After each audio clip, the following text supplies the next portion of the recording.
Welcome class 11. Good morning to all of you. Today we will discuss chapter 1 basic concepts of chemistry of class 11 and we will continue in this chapter with compounds. हम लोग आज 11वीं class के basic concepts of chemistry अर्थात पहली chapter के में compounds पे चर्चा करेंगे। तो सबसे पहले कंपाउंड का अर्थ होता है यौगिक।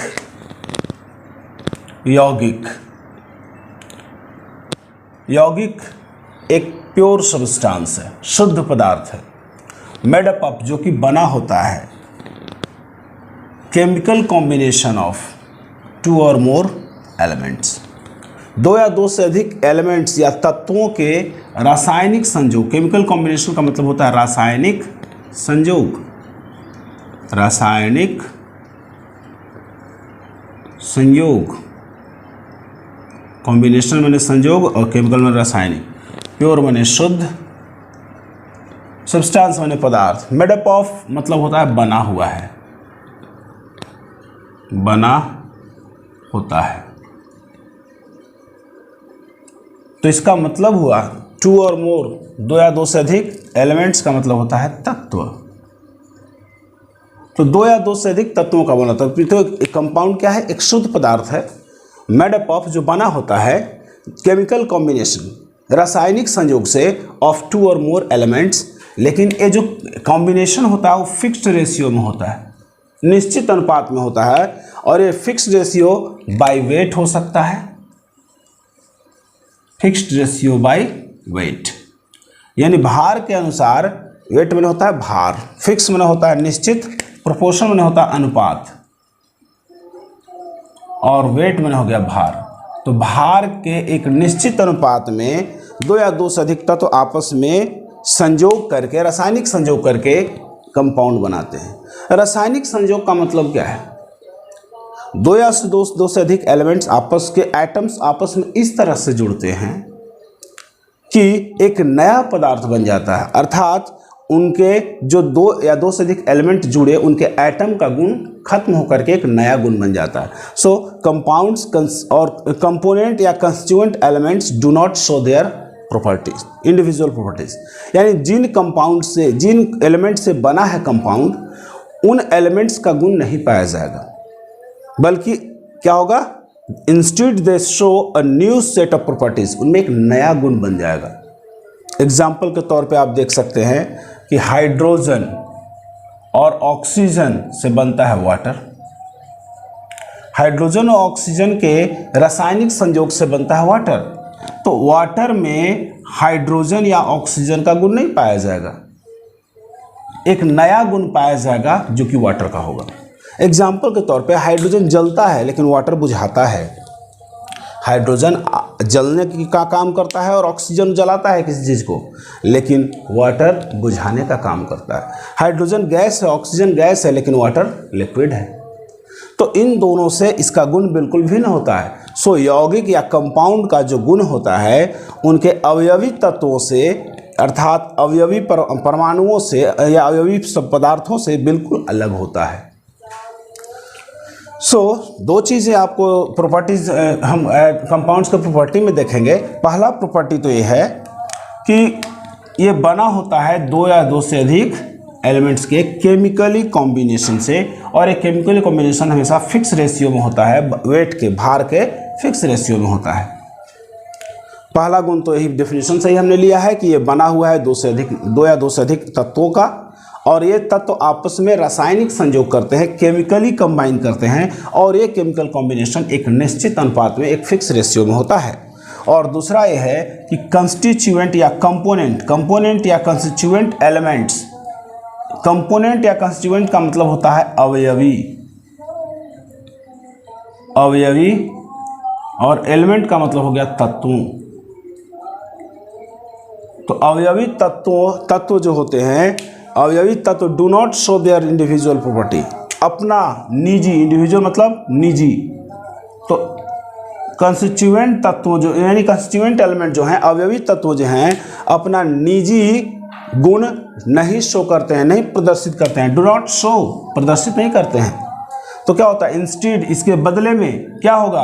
दे show a new set of properties, क्या होता है, एक नया गुण बन जाता है। जैसे कि हमने यहाँ आपको बताया कि वाटर जो है दो एलिमेंट्स का बना है, दो कंपोनेंट एलिमेंट्स का बना है, एक हाइड्रोजन एक ऑक्सीजन।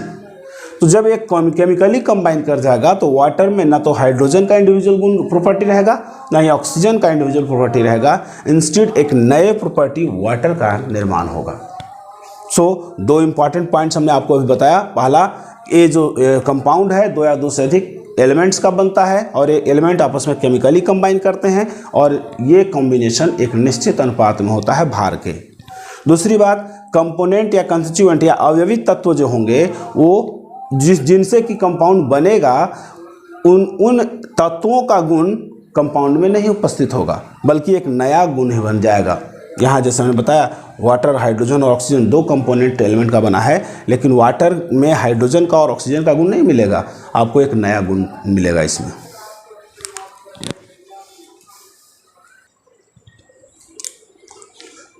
तो आगे हम तीसरे प्रॉपर्टी कंपाउंड का बात करते हैं, जैसे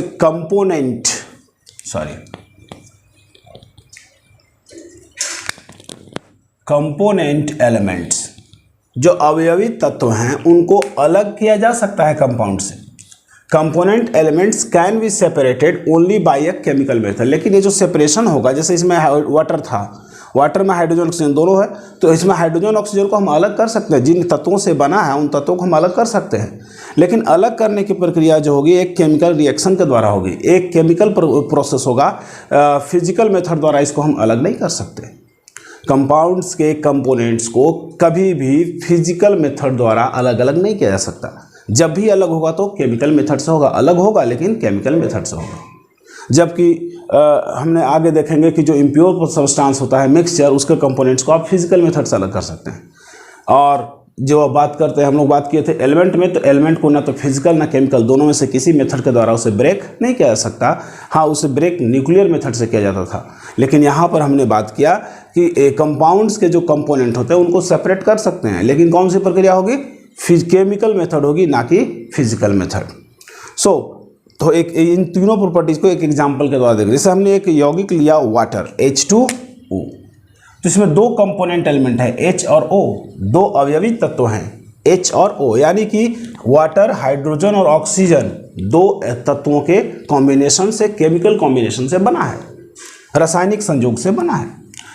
तीसरी बात यह है कि इन दोनों तत्वों का जो रासायनिक संयोग किए हैं वाटर में, उनका अनुपात क्या है, फिक्स रेशियो या फिक्स प्रोपोर्शन क्या है। तो हमने प्रोपोर्शन बाय वेट निकाला, तो यहाँ देख पा रहे हैं ये जो सूत्र है वाटर का, उसमें एक मॉलिक्यूल को रिप्रेजेंट करता है और इस एक अणु में हाइड्रोजन के दो परमाणु हैं और एक हाइड्रोजन का परमाणु भार 1U होता है, तो दो हाइड्रोजन का परमाणु भार 2U हो गया। लाइकवाइज ऑक्सीजन का एक, इस पूरे मॉलिक्यूल में अणु में एक ऑक्सीजन परमाणु है और ऑक्सीजन का परमाणु भार 16U होता है, तो एक ऑक्सीजन है तो एक 16U रह गया, दो रहता तो 32 होता, तो एक ही है इसलिए 16U। तो यानी कि प्रोपोर्शन जब निकालेंगे तो hydrogen is to oxygen, hydrogen का 2U अनुपात ऑक्सीजन का 16U, ये U कट गया और दो एक बार में कटेगा, दो से 16 8 बार में कटेगा, तो 1:8 ये प्रोपोर्शन है। और ये प्रोपोर्शन फिक्स होता है, निश्चित होता है, चाहे वाटर किसी भी प्रक्रिया से बनाया जाए, किसी भी स्रोत से लिया जाए, ये जो हाइड्रोजन और ऑक्सीजन का जो रेशियो है, अनुपात है, प्रोपोर्शन है, वो हमेशा फिक्स होगा। दूसरी बात, पहला प्रॉपर्टी हो गया कि कंबाइन फिक्स रेशियो में होता है और ये दो या दो से अधिक एलिमेंट से बना होता है। दूसरी बात है कि इस वाटर में हाइड्रोजन और ऑक्सीजन के गुण नहीं पाए जाएंगे, इसमें बिल्कुल ही एक नया गुण बनेगा। अर्थात हम कह सकते हैं जिस प्रकार हाइड्रोजन एक सिंगल टाइप ऑफ पार्टिकल है, उसी प्रकार ऑक्सीजन भी एक ही प्रकार का पार्टिकल है और उसी प्रकार वाटर भी एक सिंगल टाइप ऑफ पार्टिकल्स है। इसलिए वाटर यानी कोई भी यौगिक सेम प्रकार के पार्टिकल से बनता है, एक ही प्रकार के पार्टिकल से बनता है, इसीलिए तो हमने कंपाउंड को शुद्ध पदार्थ कहा था। तो कंपाउंड शुद्ध पदार्थ क्यों है? क्योंकि ये दो अलग अलग पार्टिकल हैं तब जब ये दोनों आपस में कंबाइन केमिकल कॉम्बिनेशन नहीं किए हैं, लेकिन जैसे ही ये दोनों आपस में केमिकल कॉम्बिनेशन करते हैं तो एक नया पार्टिकल बन जाता है और ऐसा बनता है कि इस पार्टिकल में इन दोनों पार्टिकल के गुण नहीं पाए जाते, और हम पार्टिकल्स की पहचान उनके गुणों के आधार पर करते हैं। तो जब एक ही प्रकार के वाटर में गुण है तो पार्टिकल भी एक प्रकार के हुए। इन दोनों का गुण खत्म होने के कारण हम ये नहीं कह सकते कि इन दोनों का मिक्सचर है, मिश्रण नहीं है, बिल्कुल केमिकल कंबाइन करके एक नया पार्टिकल बन गया है। तो वाटर भी एक ही प्रकार के पार्टिकल का बना है। इनफैक्ट कोई भी यौगिक एक ही प्रकार के पार्टिकल का बनता है, इसलिए यौगिक को हम शुद्ध पदार्थ भी कहते हैं। तीसरी प्रॉपर्टी ये है कि कंपोनेंट एलिमेंट्स जो होते हैं कंपाउंड को, उन्हें हम केमिकल मेथड से सेपरेट कर, जैसे हमने नीचे दिखाया आपको, वाटर जो है उसमें थोड़ा हल्का एसिड डालेंगे और उसमें इलेक्ट्रिसिटी पास कराएंगे तो वाटर का इलेक्ट्रोलिसिस होगा, विद्युत अपघटन होगा और वाटर टूट के हाइड्रोजन ऑक्सीजन दे देगा। जिन तत्वों से बना था वो तत्व आ गए, अलग अलग हो गए। तो ये गुण हैं यौगिक के। कुछ इम्पॉर्टेंट कंपाउंड्स के सूत्र हमने बोर्ड पे लिखा है, जिसे आप याद कर लेंगे, ये काम आएगा आपको पढ़ते समय। तो सबसे पहला जो कंपाउंड है उसका नाम है ग्लूकोज। ग्लूकोज गर्मी के दिनों में जनरली इसको घोल करके पीते, यानी कि वाटर में घोल करके पीते हैं। तो इसका नाम है, इसका सूत्र है C6H12O6, C6H12O6 ग्लूकोज। दूसरा है शुगर या सुक्रोज, या इसको केन शुगर भी कहते हैं, जो कि गन्ने का रस से निकलता है।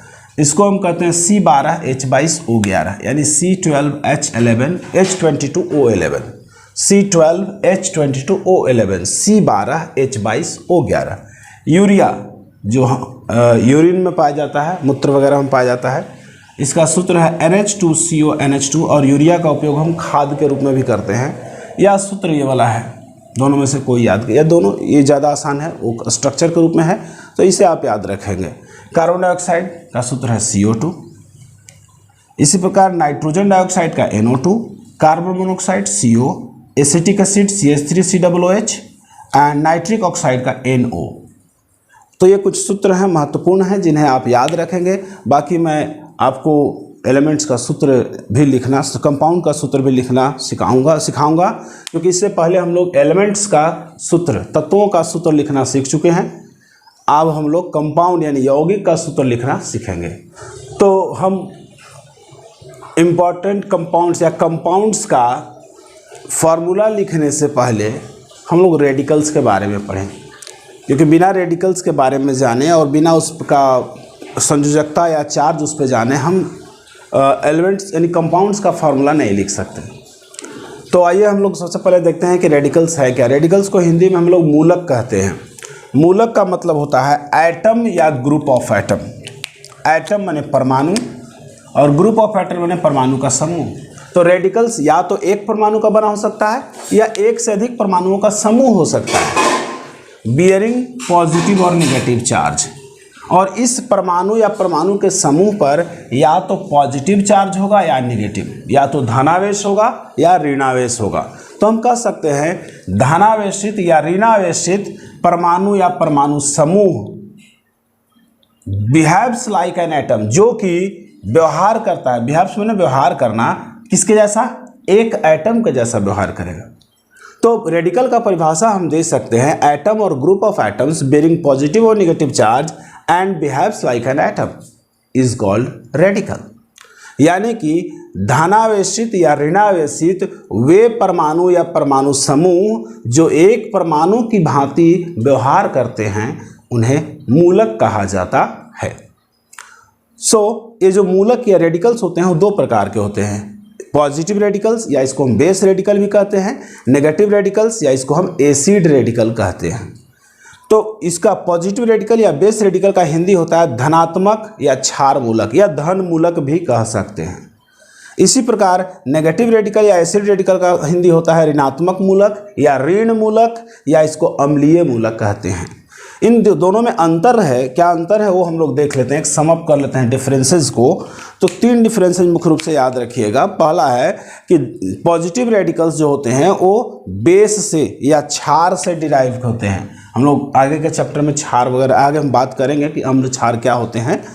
तो यहाँ मुख्य रूप से देखना है कि ये जो पॉजिटिव या बेस रेडिकल है वो बेस या क्षार से व्युत्पन्न होता है, प्राप्त होता है।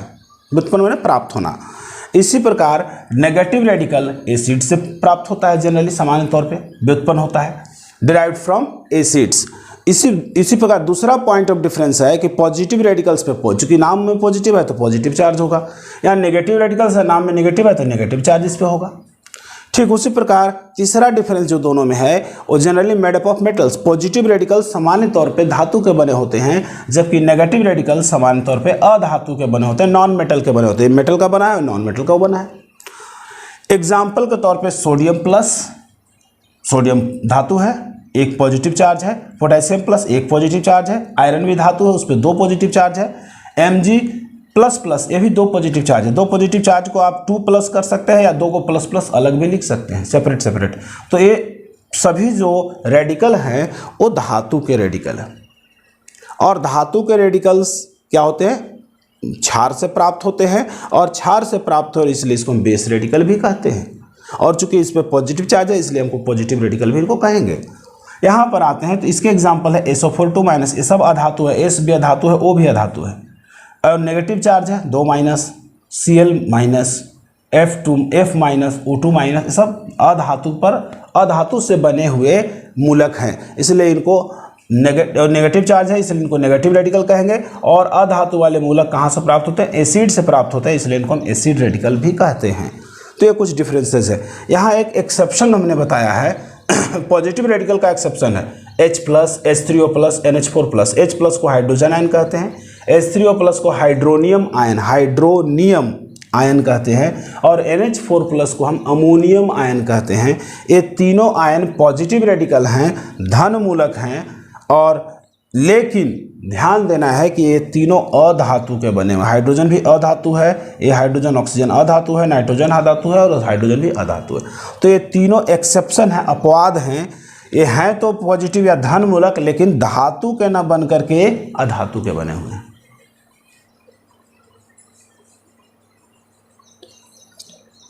तो एक बार फिर से हम लोग देख लेते हैं। Positive radical derived from bases, generally क्षार से प्राप्त होते हैं, इन पे पॉजिटिव चार्ज होता है, और ये जनरली सामान्यतः धातु के बने होते हैं। एग्जांपल में sodium plus, K+, Fe2+, Mg2+। Exception list में H+, H3O+, NH4+ है। ये तीनों जो रेडिकल हैं वो पॉजिटिव हैं, धनात्मक है, लेकिन ये अधातु के बने हैं। इसी प्रकार नेगेटिव रेडिकल्स बेस एसिड से प्राप्त होंगे, इन पे नेगेटिव चार्ज होगा, और ये जनरली अधातु के बने होंगे। Example SO4 Cl F O2 ये जो चार्जेज हैं नेगेटिव चार्ज हैं, इसलिए इनको नेगेटिव रेडिकल कह रहे हैं। और चूंकि ये एसिड से प्राप्त होते हैं, अम्ल से प्राप्त होते हैं, व्युत्पन्न होते हैं, इसीलिए इनको हम अम्लीय मूलक कहते हैं। हाय, गुड इवनिंग दोस्तों, आपको स्टडी विजन चैनल में आप सबों का स्वागत है। मैं JK गुप्ता आप सबों का स्वागत करता हूं। तो साथ ही आप लोगों को धन्यवाद करता हूं कि आज मुझे वीडियो बनाते हुए करीब 20-25 दिन हुए हैं, और आप लोगों की सहायता से, सहयोग से, और अमूल सहयोग आप लोगों का रहा कि हम सब 100 सब्सक्राइबर तक आज पहुंच चुके हैं। तो सब्सक्राइबर का शतक लगाने के लिए आप लोगों को धन्यवाद। साथ ही उम्मीद करता हूं कि आप मेरे वीडियोस को सही से देखते होंगे, समझते होंगे, और फ़ायदा इसका उठाते होंगे। इसी तरह बने रहिए। मैं जहां तक संभव होगा आप सबों की मदद करूंगा, और एजुकेशन के फील्ड में, साइंस के फील्ड में आप सबों को जहां ज़रूरत होगी वहां मदद करने की पूरी कोशिश करूंगा। धन्यवाद।